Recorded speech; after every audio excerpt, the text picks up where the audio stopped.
Biden. Saludamos ya a Adrián Celaya, presidente de CAI Group. Muy buenas tardes. También Emiliano García Coso, profesor de ICADE, Derecho Internacional y Relaciones Internacionales. Muy buenas tardes. Muy buenas tardes, Pedro. Y Eduardo Irastorza, profesor de OBS Business School. Muy buenas tardes. Bueno, bienvenidos a los tres. Comenzamos por ese nuevo paquete de ayudas anunciado por el gobierno de Joe Biden, que está haciendo esos últimos pasos antes de irse a la oposición, en el caso del partido, no de Biden personalmente, pero ¿qué os parece esta enésima ayuda enviada por Estados Unidos a Ucrania?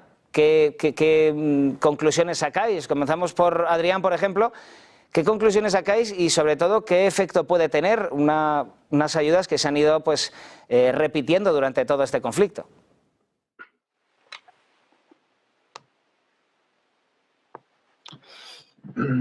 Sí, más que algo nuevo, digamos, es la continuación de una tendencia de experiencia que se abre a partir del día 5 de noviembre, ¿no? De aparentemente intentar aprovechar estos 2 meses y medio, para apretar el acelerador todo lo posible dentro del conflicto ucraniano, con una primera estrategia que era la de provocar una escalada. Y el dato más evidente en este sentido fue ese lanzamiento de misiles de largo alcance sobre Rusia, sabiendo que esto en principio podría ser causa de guerra directa entre la OTAN y Rusia, y bueno, que no lo está siendo, creo yo, gracias a la paciencia estratégica que está demostrando Rusia.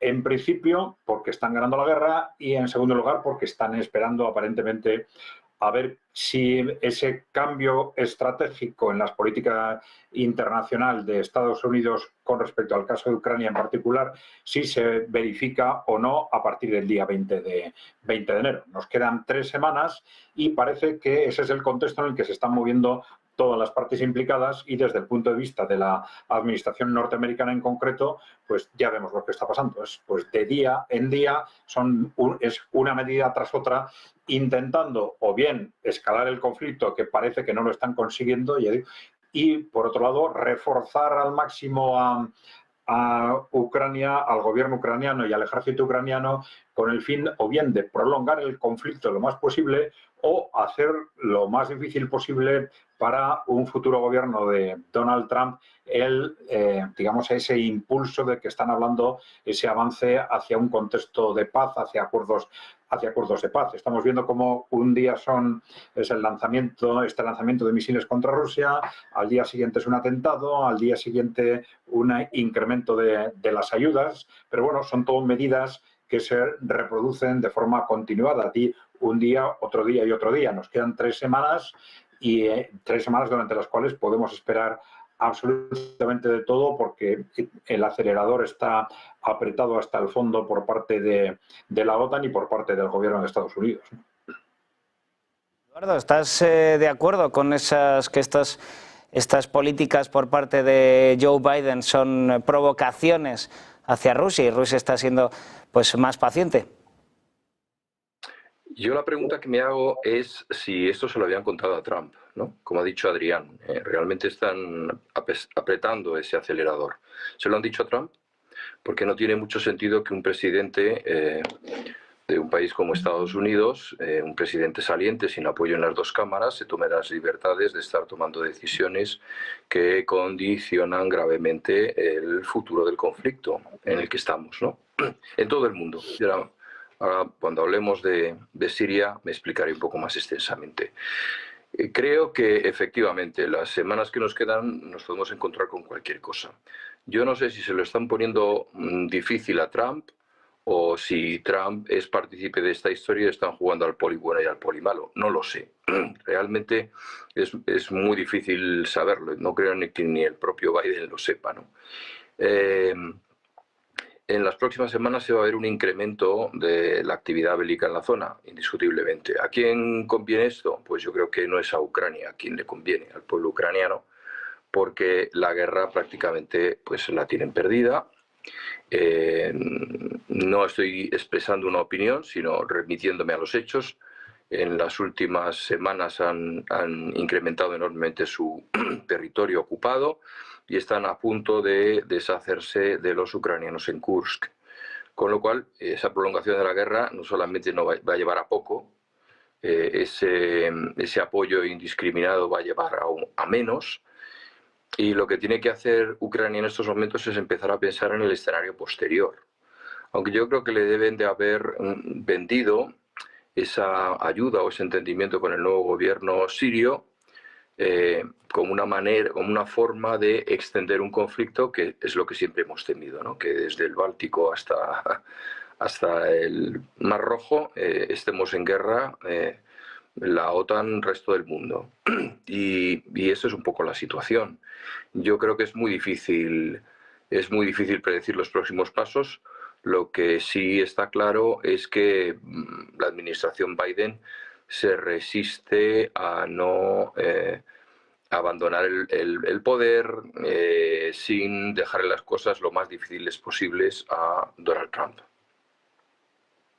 Emiliano, ¿tú también ves que están dificultando la llegada a la nueva administración de Donald Trump, estas políticas anunciadas, en este caso este nuevo paquete de ayudas a Ucrania por parte de la administración de Joe Biden?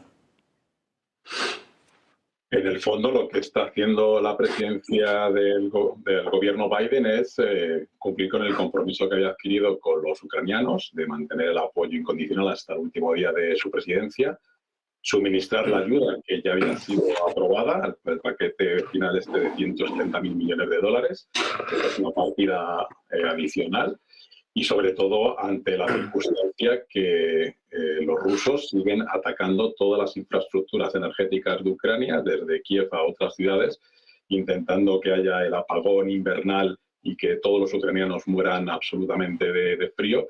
Y es la única manera de garantizar una cierta resistencia, porque llevamos 3 años escuchando de manera permanente que los ucranianos han sido derrotados. Y bueno, pues llevamos 3 años. Entonces, parece ser que no es tan claro que estén perdiendo, aunque obviamente no han recuperado parte de los territorios que fueron invadidos por Rusia, incumpliendo el derecho internacional público en toda su extensión. Y la idea, creo, que tiene Biden en la cabeza es, ante la incertidumbre de lo que va a hacer Trump en relación a una eventual negociación, entiendo que puede ser bilateral, es decir, sin ninguna presencia del gobierno ucraniano, pues es tratar de darle todo el apoyo necesario para tratar de resistir, porque no se trata de ganar, se trata de resistir ante la posibilidad de que en algún momento se abra una vía de negociación que no sea la imposición de unas condiciones de paz o de cese el fuego que le dé la victoria total a Putin, que es lo que parece que todo el mundo está deseando que se le otorgue, ¿no? Usted, Putin, puede violar cualquier país, puede invadir cualquier país, puede asesinar indiscriminadamente a miles de ciudadanos inocentes y civiles, destruir infraestructuras energéticas que está prohibido por el derecho internacional humanitario bélico, y no hay ninguna responsabilidad porque Occidente siempre termina de este tipo de apoyos ante el oso ruso. Entonces, bueno, pues esperemos que se continúe esta ayuda hasta el día 20 y luego a ver qué solución mágica ofrece Trump, que no sea la de prácticamente que Ucrania ceda a todas las pretensiones de Putin, porque sentaría un precedente muy peligroso, y sobre todo teniendo en cuenta lo que está pasando en Georgia, que ya veremos si no hay una presencia más activa de tropas rusas también en Georgia para consolidar al nuevo presidente. Veo aquí opiniones un poco dispares en cuanto a si Ucrania ha perdido o no del todo la guerra. Decías, Eduardo, que lo tenías más claro en este caso que Emiliano. ¿Qué os parece? Os lo pregunto ya a los tres en general. ¿Creéis que puede continuar esta guerra indefinidamente en el tiempo? ¿Ucrania lo podría resistir? Adrián. Bueno, vamos a ver. Hay que tener en cuenta el tipo de guerra. Y esto yo creo que se ha comentado muchas veces. Es una guerra de desgaste, no es una guerra de maniobras. Entonces, a partir del momento en que nos encontramos en una guerra de desgaste, no hay que medir el avance de la guerra en función de los avances territoriales, por lo menos en la primera fase. Lo que se pretende es conseguir el máximo desgaste del enemigo y el mínimo desgaste propio, y luego que los avances territoriales sean una consecuencia de que ese desgaste llega a un nivel de colapso, ¿no? Esta es la situación en la que estamos ahora. Es decir, tras 2 años de un desgaste creciente del ejército ucraniano y de un fortalecimiento creciente del ejército ruso, pues viene en esa fase de un colapso progresivo en la que empiezan los avances territoriales que acaban de empezar hace unos meses de forma significativa. Todo el mundo está dando por supuesto que la guerra va a terminar durante el 2025, porque esos avances territoriales ya van a dar lugar a que, junto al propio colapso interno de Ucrania, pues la guerra termine probablemente en el segundo semestre de 2025. ¿Cómo termine? Evidentemente todo esto, salvo que nos encontrábamos frente a esa escalada, una gran guerra, que es lo que los gobiernos occidentales llevan intentando constantemente desde hace año y medio, a través de una provocación tras otra contra Rusia, intentando romper esa paciencia estratégica de Rusia que hasta ahora no han conseguido. Pero bueno, si esto no sucede, si esa escalada no se produce, pues bueno, yo creo que pocos expertos dudan ya que esa guerra de desgaste está ganada y que los avances territoriales que darán lugar al final de la guerra, pues que se van a ir produciendo de forma ya continuada a partir de ahora a todo lo largo del 2025 hasta que se produzca probablemente pues una rendición o una capitulación, se le llame como se le llame, pero yo creo que parece claro que este es el contexto. Sí, yo a propósito de esta cuestión, ¿no? Estoy completamente de acuerdo en el planteamiento geoestratégico que ha planteado Adrián, en el sentido de que, bueno, ganar espacios, efectivamente. Siempre he comparado esta guerra un poco a lo que es una batalla en el mar. Estamos ante una enorme estepa, en donde muchas veces hay muy pocos objetivos realmente estratégicos y lo que se trata efectivamente es de generar un enorme desgaste en el enemigo. Bueno, aunque solo sea numéricamente, Rusia tiene cuerda para rato, mientras que Ucrania pues está cogiendo ya a la gente a lazo en las calles. Y insisto, basta con ver los documentales ucranianos en donde salen sus extraordinariamente valientes soldados que tienen 18 o 17 años, enfermeras de la misma edad, y son grabados por ellos. Quiero decir, es que es lo que hay, esto es lo que tienen. Entonces, sinceramente, creo que a partir del 21 de enero, cuando tome el poder Trump, pues las cosas van a cambiar mucho en el escenario. Insisto que ni Zelensky ni lo que queda de su gobierno, porque lo ha ido rotando en la medida en que le contestaban, que esa también es una variable importante a tener en cuenta, más la crisis de deslegitimación que tiene por no haber convocado esas elecciones que tenían que haber llegado a su tiempo, ¿no? Estamos en guerra. Y hubo un momento en que incluso sospeché que incluso Biden iba a generar un conflicto tal que iba a decir, bueno, no es el momento de traspasar poderes, ¿no? Bien, pues cuando llegue Trump yo creo que va a cerrar ese frente. ¿Por qué? Porque siempre decimos lo mismo, tiene frentes mucho más importantes a los que atender, que es ese grupo que señala Corea del Norte, que se está movilizando contra él. Bueno, son 3 países que son aliados desde siempre y contra China, no es una novedad, o sea, y contra Corea y contra todo lo que se mueva por ahí, ¿no? Tener cerrado y colapsado lo que es el mar de la China meridional.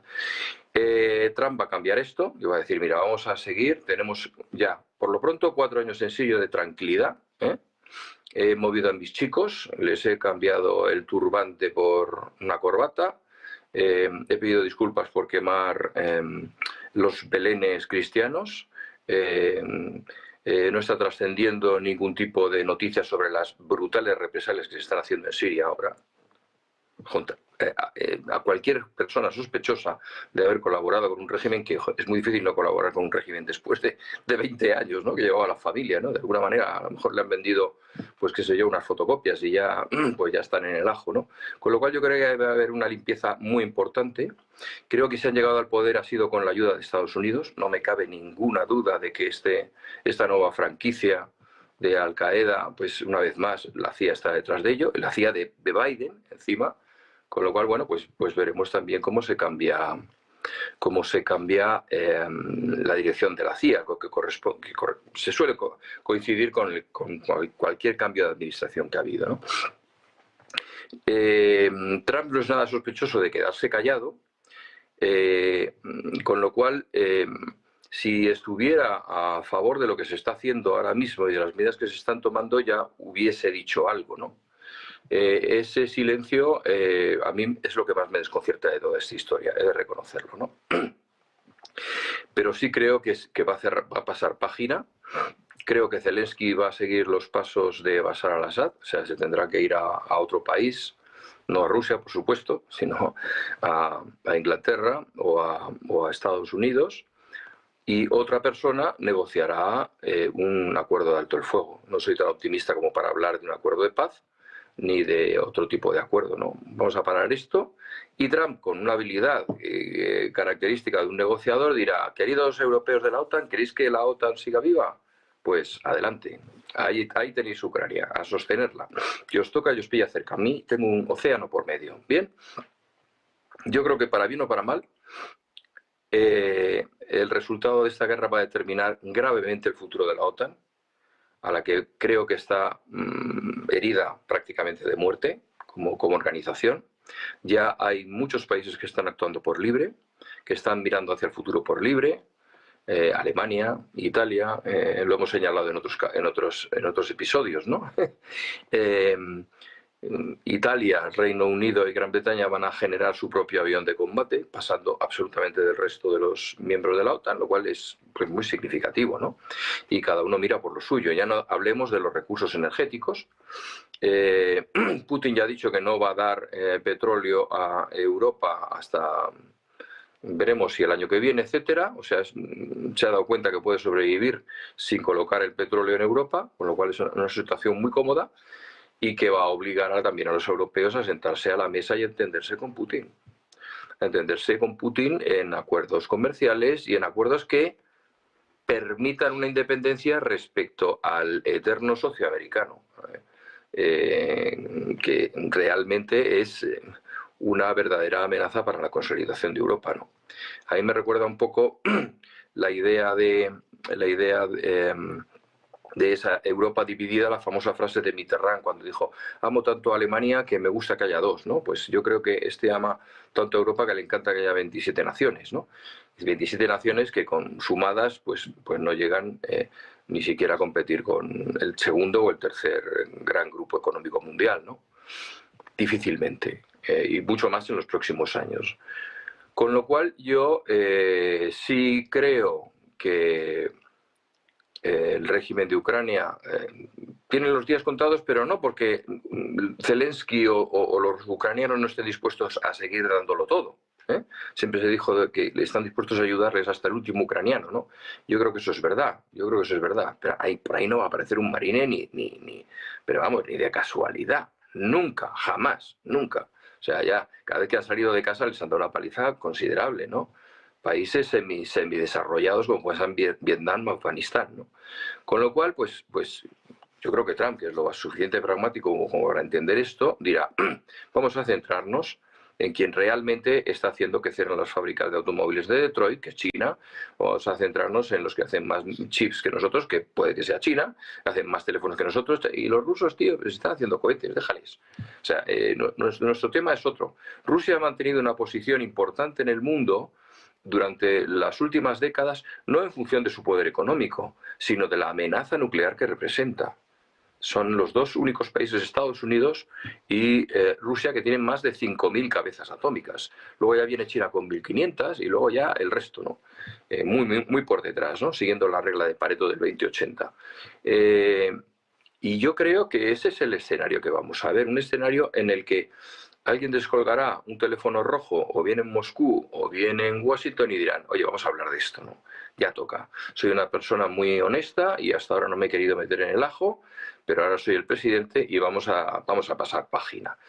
Y además, como soy un hombre de negocios, les voy a montar a estos otro plan Marshall para que salgan adelante, y en vez de darles armas de destrucción y grandes cohetes, pues les voy a dar tractores, industrias, inversiones, créditos, por supuesto en dólares, para mantener mi moneda como la gran moneda de cambio universal a la que los BRICS están decididos a amenazar, ¿no? Ese es un poco mi balance de la situación. Pues vamos a escuchar ahora a Emiliano. Has abierto muchos melones, Eduardo. Entre ellos, por ejemplo, esa posibilidad de inicio del fin de la Organización del Atlántico Norte. ¿Qué opinas de eso, Emiliano?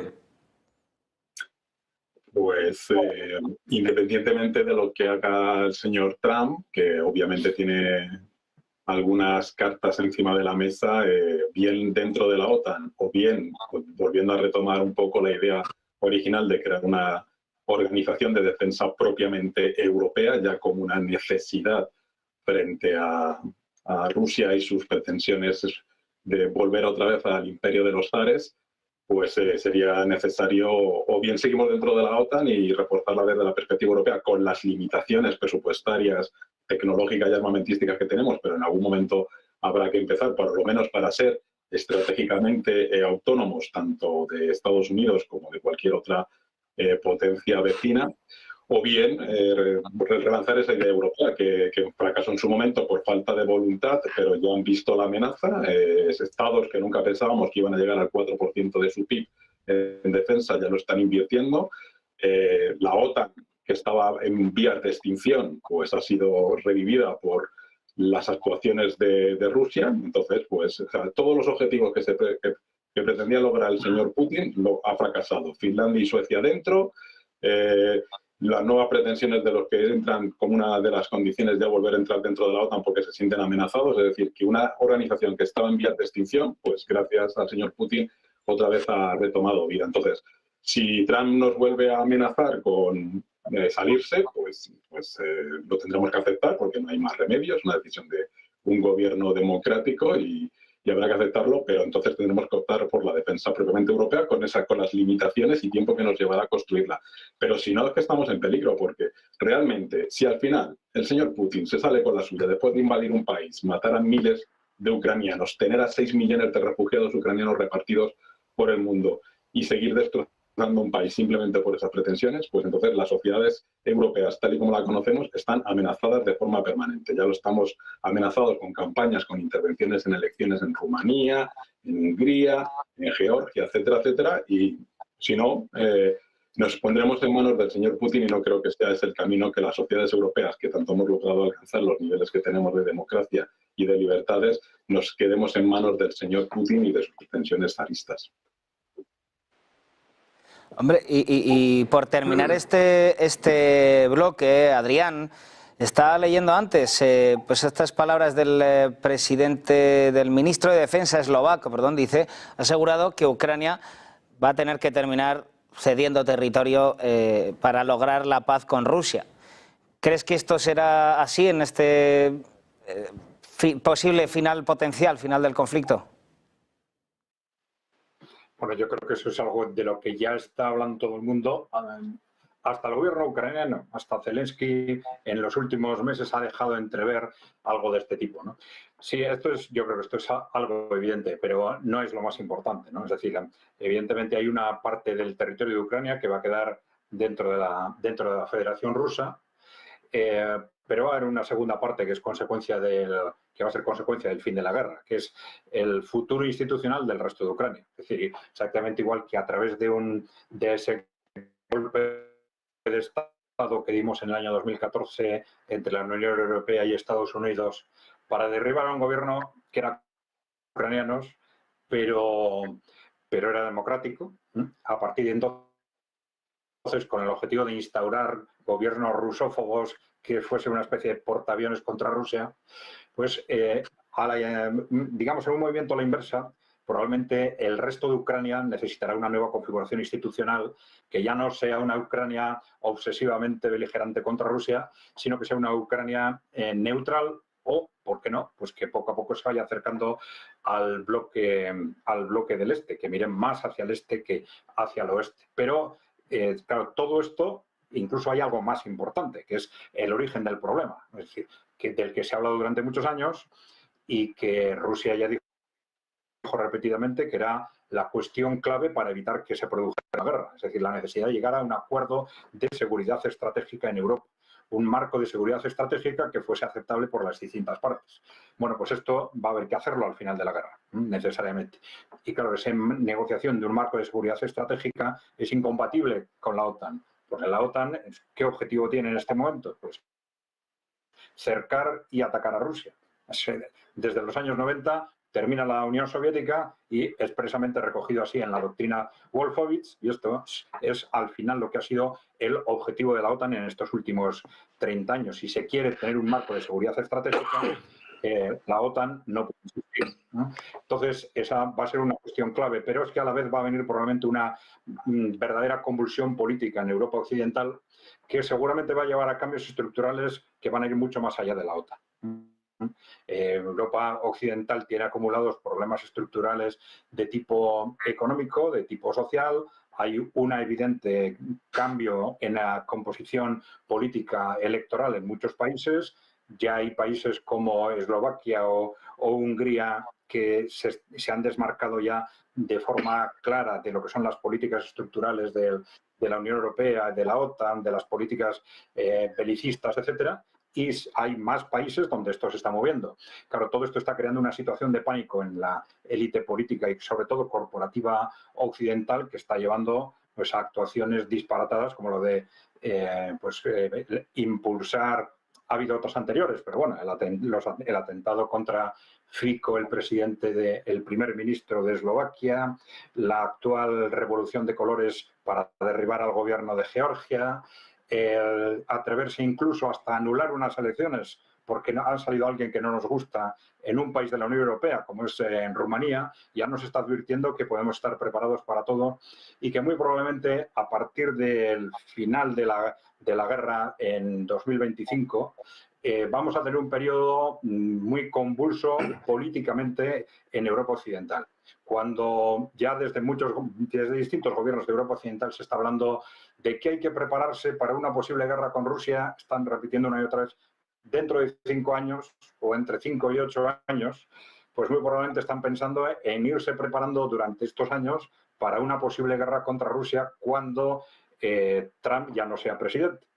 Cuando Trump ya no sea presidente, porque no puede presentarse otra vez, y entonces quizás haciendo una apuesta para que aguantar durante estos 4 años, que van a ser esos años de lucha política en los que esa élite política actual va a estar en el alero, ya está perdiendo casi el poder en muchos países y, bueno, tiene el riesgo de ser desbancada definitivamente en Europa Occidental, pero va a tener ahí un impulso que ya es muy evidente por parte de grupos que se llaman siempre populistas cuando salen de ese marco de lo que nosotros llamamos el Partido Único Europeo, ¿no? Pero que van a estar de alguna forma relacionados con el trumpismo en un ámbito y relacionados con los países emergentes en el otro. Pero bueno, esas 3 influencias van a estar en disputa probablemente durante estos 4 años y yo creo que ese es lo que va a definir el panorama futuro de Europa Occidental, que va a ser lo más importante. Es decir, por eso es tan inaceptable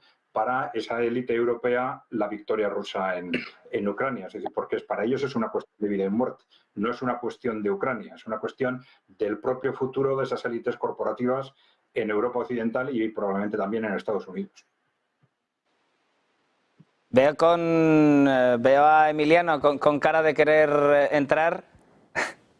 Bueno, en el fondo lo que más me preocupa es que cuando se habla de Rusia como víctima, pues siempre no deja de sorprenderme, porque obviamente quien atacó un país autónomo y soberano fue Rusia, independientemente de las razones. Lo que no puede ser es que un país trate de imponer una política a otro país. Para eso se llaman estados soberanos. Y luego, obviamente, el caso de las interferencias por parte rusa en diferentes elecciones, claro que nos debe preocupar, porque hemos estado construyendo una Europa democrática con sus defectos y con sus limitaciones, pero al fin y al cabo democrática. Democracia que no existe en Rusia y que nunca ha existido desde que está el señor Putin. En su momento, al señor Putin, la canciller Merkel le propuso entrar dentro de una cooperación también securitaria. Y el señor Putin fue el que dijo que no. Que ese hubiera sido el plan ideal. Tenía ya un acuerdo de asociación con la Unión Europea que le generaba unos clientes dependientes de su energía, que es lo que ha pasado habida cuenta de las sanciones rusas. Pero ya tenía dependencia absoluta todo el mercado europeo, especialmente la Europa del Este, a través de Alemania y del famoso con los contratos con Gazprom. Tenía un acuerdo con temas económicos y comerciales de rebaja arancelaria que casi le hacían ser parte de ese mercado interior de la Unión Europea. Y solamente le quedaba el aspecto securitario. Y fue él quien dijo que no. Llegó un momento en que dijo que se sentía amenazado y que no estaba dispuesto a renunciar a ese nacionalismo ultraconservador que le viene caracterizando, y a partir de ahí pues se rompe la baraja. A partir de ahí ya es él el que empieza a adoptar mecanismos agresivos, a interferir en elecciones y a tratar de imponer a candidatos. Porque antes de la revolución de Maiden, pues obviamente ¿dónde terminó el presidente? Terminó en Rusia, con unos niveles de corrupción impresionantes. A él le hubiera gustado, al señor Putin le hubiera gustado que Ucrania fuera como Bielorrusia, es decir, un títere, una marioneta que actúe como colchón frente al resto de Europa. Y yo creo que es muy importante que diferenciemos entre Unión Europea y OTAN. Una cosa es la Unión Europea, que no tiene nada militar, y otra cosa es la OTAN. Entonces, si se ya podía tener un acuerdo con la Unión Europea y además ver la posibilidad de establecer un acuerdo de Estado Estado asociado, no miembro de pleno derecho de la OTAN, eso hubiera sido el plano ideal para toda Europa, como Europa, entendiendo Rusia como Europa. Y nos hubiera apoyado también desde el punto de vista de la situación que supone China también para la sociedad europea, entendiendo esa sociedad europea como la sociedad rusa también.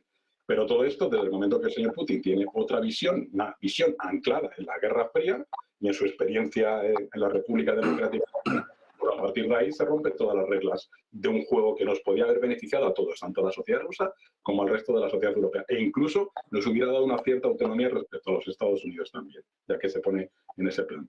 Entonces, por eso a veces pongo cara de sorpresa, porque da la sensación que tenemos que apoyar regímenes donde se limiten las libertades, donde haya partidos únicos y donde no haya prácticamente libertad de expresión, que es lo que algunos están intentando que se esté filtrando en las sociedades europeas y donde el Estado de Derecho está cada vez más en peligro. Y si no reaccionamos, pues nos encontraremos con regímenes aprovechándose del marco que ofrecen las democracias y con manipulaciones de las normas y de la toma de los poderes judiciales, como ocurrió en Hungría, como ocurrió en Polonia en su momento, pues nos encontremos con sociedades que han dejado de ser democráticas. Y es ahí donde alguien, por lo menos en mi caso, tiene que estar en la defensa de esas sociedades democráticas, porque si no, nos vamos a regímenes autárquicos que no nos beneficia a nadie, por lo menos al pueblo.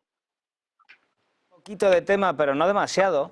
Hoy leemos en Reuters, Siria está buscando mejorar sus relaciones estratégicas, sus lazos estratégicos, perdón, con Ucrania. Mientras tanto, Kiev